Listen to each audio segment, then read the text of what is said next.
Markets rely on social trust. Market economies only function when people trust others to be predictable, fair, and share rules.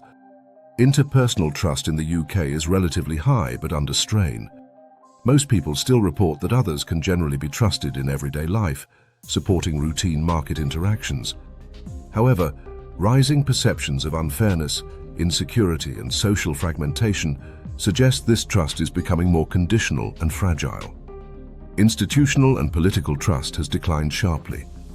Confidence in government, politicians, and political decision-making has fallen to historic lows. This weakens the belief that markets are well regulated, that rules are enforced fairly, and that public institutions act in the collective interest. Why does this matter for markets? Low institutional trust undermines acceptance of market outcomes, fuels perceptions of exploitation, and increases skepticism toward firms, prices, and reforms. Markets begin to appear rigged rather than legitimate. A market economy can survive low political trust for a while, but it cannot thrive. Social cohesion is not a byproduct of markets. It is a precondition. Why does this matter for consumers? Higher trust reduces risk in everyday consumption. When consumers trust sellers, regulators, and systems, they spend less time checking, doubting, or protecting themselves. Low institutional trust increases perceived vulnerability. If consumers do not trust the system, they feel vulnerable. Consumers become more defensive and skeptical. Declining trust encourages cynicism about brands, advertising, and claims.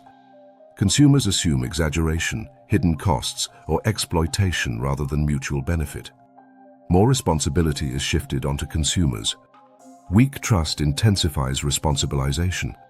Consumers are expected to research, compare, self-protect, and self-blame if outcomes are poor. Inequalities widen. Trust deficit hurts those with fewer resources most.